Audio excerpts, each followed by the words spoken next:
A Sapphire Running Zone podcast.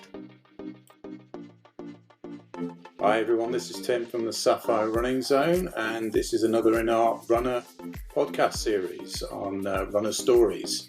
And we're with Ali from North London, and Ali's going to tell us all about his running career and his fundraising career. He started running a little bit later in life, and he's going to give us some tips and hints on why we shouldn't give up when we get to a certain age. So it's going to be a fascinating conversation. Welcome, Ali. Tell us when you started running and why. As you know, I started my run when I was at the age of 60. That was simply when I had a conversation with you casually, but you somehow encouraged me that I should run.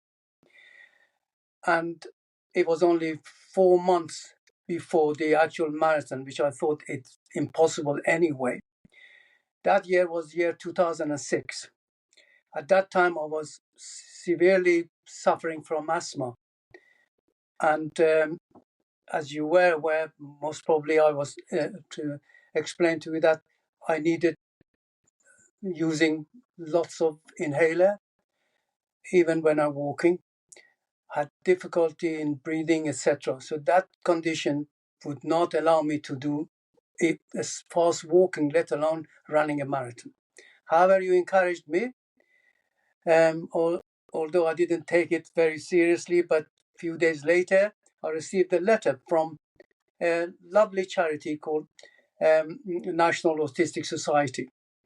This charity was close to my heart. And when I received that letter, they said that we are thanking you for your taking part in fundraising and running marathon, which I think you must have initiated for me. So at that stage, I could not go back. So I had to accept that. And no matter what my health condition was, I said to myself, I have to do it. Even if I have to walk, I should do it. And then I started running basically from that moment. The first 500 meter was absolutely hard for me. I had to walk and use inhalers so many times. After about nearly a week, I managed to do 1 mile run with walking half of it and running. And that basically started slowly, but I didn't give up. Although I was suffering very badly, but I managed to continue with running. And within about 2 or 3 months, I could run 12 miles, which was such an achievement for me. And as the more I ran, the less I used inhaler, the more confident I become. And finally, on the day I ran the marathon, the Flora Marathon, those days it was called, I ran, and within 5 hours and 19 minutes, I finished the course, which was a big achievement for me. And I collected £7,000 for our lovely charity of National Autistic Society. £7,000? That's right. Wow, and how did you get that? Well, I didn't go through fundraising site. Those days they were not very popular at that stage, in 2006. But I just simply contacted all my friends, people I knew, and the fact that I was doing it with such difficulties of breathing difficulties, so that most people understood how difficult it was for me to run. And so the people were, and also the charity itself was very close to my heart and my family. So I managed to persuade people to pay money towards the charity, this good cause. So do you think that was a moment that changed your life then, doing that first marathon? Oh yes, that gave me so much pleasure and so much confidence, which brought me this. I wanted to continue, and then with your help, which I attended to your conferences that you did in London, I persuaded another friend of mine to join, And you also helped me to register for children with leukemia. And that was New York Marathon, which was the year after 2007. That was the year that Paula Radcliffe ran the New York and won it. So it was a fantastic day, very, very enjoyable. And New York City is for the first time I visited, which was also beautiful. It was nice. And I finished that with 5 hours, 28 minutes, and I collected over £4,000 for children with leukemia. Wow. So in the space of a year, you've taken up running, you've run 2 marathons, and you've raised £11,000 for 2 different charities. That is correct, sir. And Then, where did you go from there? What was next? but this now, by this time, I could run without inhaler, which was another added benefit. I could not believe that. I recommend it to anyone who has this type of illness to sort of do not give up exercise, especially running. Running for me, it removed the condition, and I was so happy with that. I do not need to do any more dependent on medication, etc. But that make my chest very strong. So I continue running because of that, and then registered with Berlin Marathon in 2008. Did the doctors at this point, did they say to you that running was the reason why you were feeling so much better and you didn't need the inhaler? Well, the doctor didn't want me to run because they said that is no good for you, it's dangerous. And I'll explain to you later on that why did they say that. But I did not really consult as much at that stage with doctors because I knew they would say no, it's dangerous. But I didn't need any consultation with the doctors at that time, so I could listen to my own body, that I could see that it improves, and I don't need the first 500 meter I did at the first time. I used 5 times the inhaler. I remember that because it's dangerous to use it more than 5 times. But in the Berlin Marathon, I only used it once at the beginning of the run and never used it again. Wow. So that goes to show you how important my chest has improved and became strong.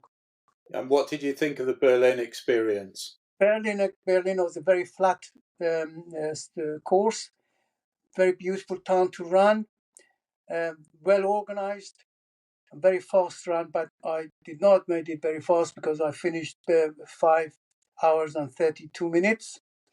But I thoroughly enjoyed it. It was a beautiful, beautiful run I ever had. Unfortunately, I didn't have any charity because they didn't need it. It was easy to and a friend of mine registered me for Berlin, so I did not run with any charity. Okay. So what came next after Berlin? After that, I had the most sort of eventful ever marathon I ever ran, and that was in 2017. And that was Venice Marathon.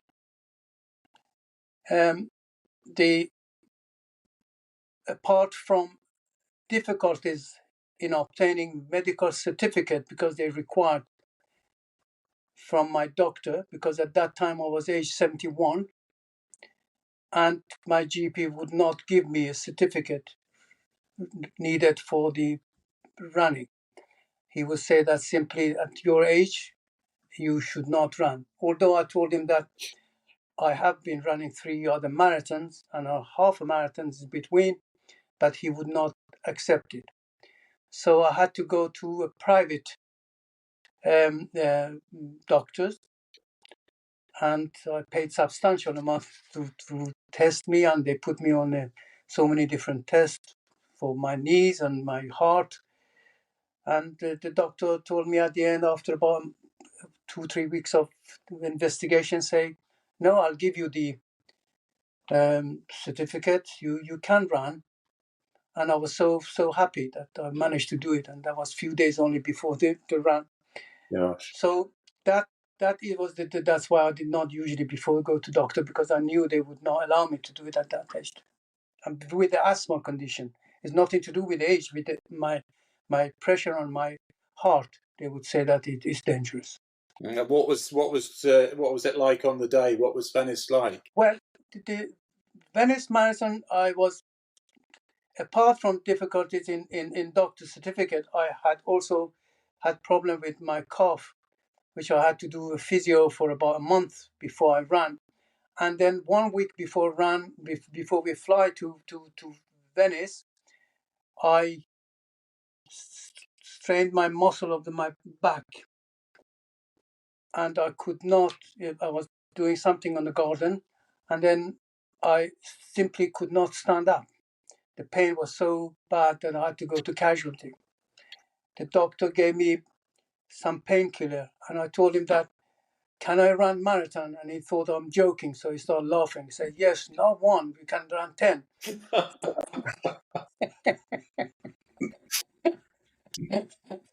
So So I could not even explain any. what point did he think you were being serious? He thought I'm joking, so I could not say anything else. So he never believed you. No, he didn't give me anything except one of those cream to put by. I said, look, it takes about 2 weeks for you to recover, but I only had 7 days before marathon.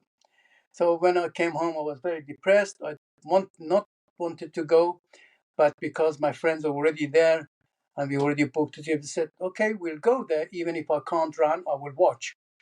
So we went there with my conditions.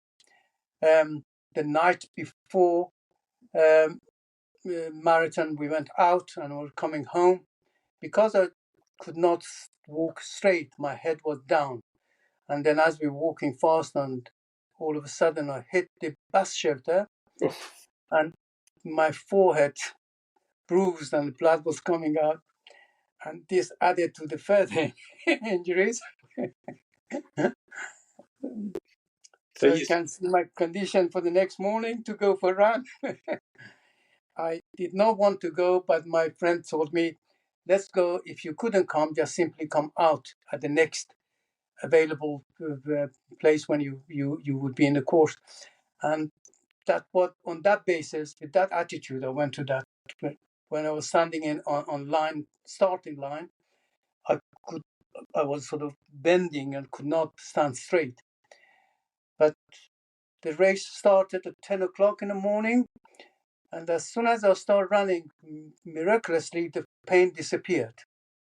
That is absolutely amazing. Things happen when your mind controls your body. And at that stage, I knew I can run.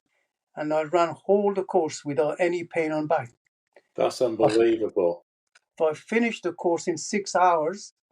And when I got there, as soon as I finished, the pain come back. But during the course, there was no pain whatsoever. And I cannot ever imagine how brain can control the body, and how you can control yourself if you want to, or if you're determined to do it. Absolutely. It taught me so much and learned so much from marathon, not only how it's good for health, but how it's good for mental capacity and strength as well. Yeah, indeed.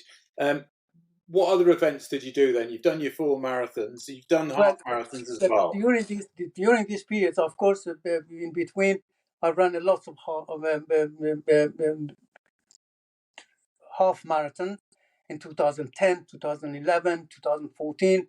There's a run called Dirt Run, which is in Hertfordshire. It's a very, very difficult course. Goes through forest and lots of ups and downs, and it's not a flat run. It's muddy with many obstacles on the way. But it was a very interesting course, and also it's in November time, which is very cold. It's a very interesting run, and at the same time it's a very difficult run. But I ran that a few times. It's very good average time, but 2 hours and 10 minutes to 2 hours and 16 minutes, the latest one. These days, I run Parkrun, which the nearest park to my place is about 1.5 miles away. So I run in the morning, timing myself so that when I get to the start line, the run starts. So I run with them for 3 miles and then run back home. So 6 miles basically every Saturday morning. I still do that, and I've been doing it for nearly about 85 park runs so far. Hopefully, I'm trying to organize myself for another run somewhere interesting. Most probably another one on my 80th birthday, which would be next year. I'm trying to get to one more marathon on my birthday of 80, if doctors allow me, of course. Have you got one in mind? Well, my family wanted to go back again to Berlin, to Venice, but we may most probably either France or Venice. We haven't decided yet. And are you when do you think you're likely to start training for that one? Well, we've got another 1 year to do, so most probably sometime in September, October. Don't leave it as late as you did for your London Marathon then. No, London Marathon, thanks to Mr. Tim Roger, is only given me only 4 months before. Yeah, But it was very, very interesting. that's And not something we would normally recommend in terms of I training remember plans. that. And Yes. I think you might be telling a few white lies there. I'm sure you were running before that. Why had you not run when you were younger? Give me an idea about your sort of younger years and what running did you do, if any, during that time?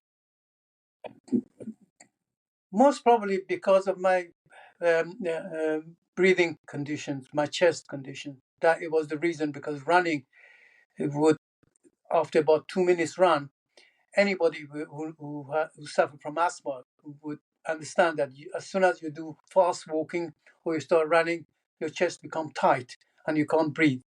So that's why I would not even imagine that I could run such a long distance for such a long time.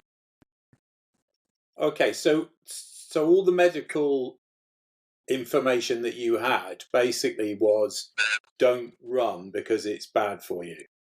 It would strain on your heart, it would strain on your chest, and that was the logic of the medicine, which is correct. But they wouldn't say that you can do it slowly, build your muscle up, your chest up, and you get accustomed to running. But they could do that, but they would just simply say don't run because you put pressure on your heart and you put pressure on your that. But my heart used to go up to 190. Wow. But I was not worried about it. And when I saw the consultant, I told him that he said, yes, I know that because when we do the test for you, we realize that your heart resting rate is very important, and yours is okay. But he said, doesn't matter if it goes to 192 or 198. So when you started running and you very slowly started to see the benefits for your asthma, that's what then encouraged you to keep running. That is correct. You see, most people know their body better than the doctors. Mm. They know their strength. They know where is the limit. I knew that the first run, it was very difficult, and I thought I can't do it. But because I promised, so I said, look, I'll do it, even though let me go at least do walking. But slowly, I realized that the more I ran, the less inhaler I use, and that encouraged me without putting too much pressure on myself. I realized that, it's getting better because I can now run 1 mile with one use of inhaler, and then I could run 2 miles without any inhaler. So that shows that I'm getting better. So it wasn't harmful to my body. So you could see a direct correlation between the longer you ran and the amount of usage of the inhaler. Of course, and not only that, it's only on to other part or other health as well, other health issues as well. Yes. Yeah, I was going to ask you about that. What are the benefits have you found from running? First of all, mentally, it makes you a stronger person, make you more confident. It's not only physical achievement. I think it's also a huge mental achievement for anybody who done marathon. It's a few months of thinking about it as a big challenge. You don't know until when you are in it, and you not only run 26.5 miles, whatever, you run whole for 6 months. Substantial amount of running. That is huge amount of exercise. And if your body can take it and your mind can take it, then you become at the end a much healthier, more stronger in all aspects of health, mentally and physically. And that's why you've kept running. That is correct. And now, after a while, you get used to running. If you don't run, you feel down. You feel you need to do something. So if I don't run for 1 week, I don't feel right.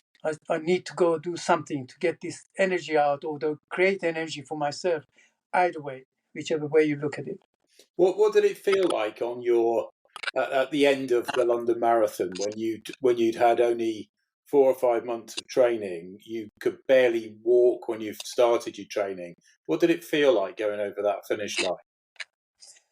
Finish line, I had so much pain that I could not even think about it.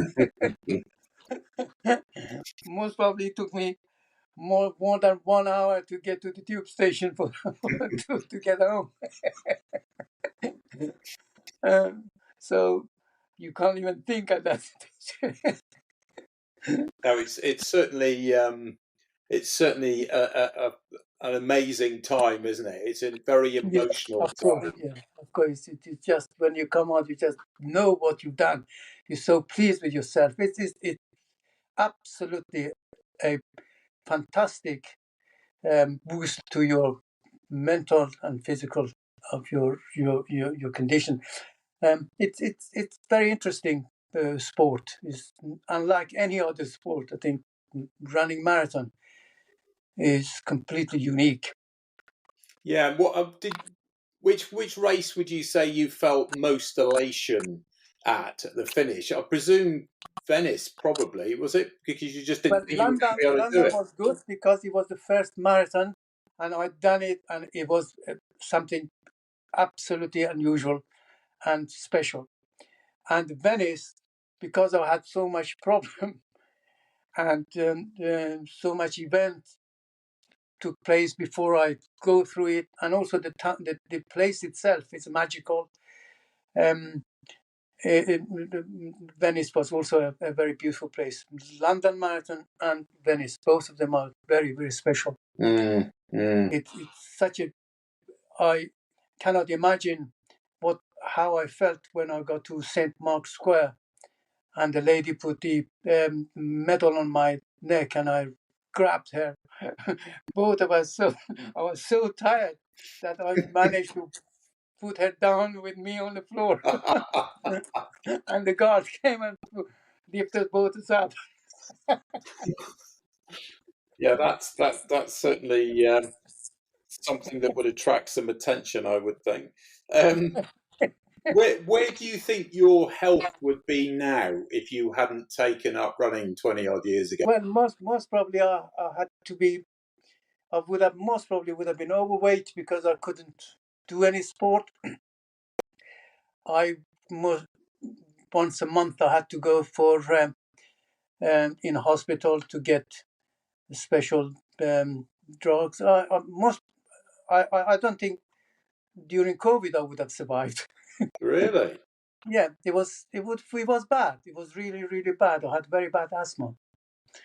And if I wouldn't do it, the medication, the more you take, the more you get used to it, the less effective they become. And for the last 50 years, the first time I had the inhaler was 50 years ago. It was more than that, 60 years ago.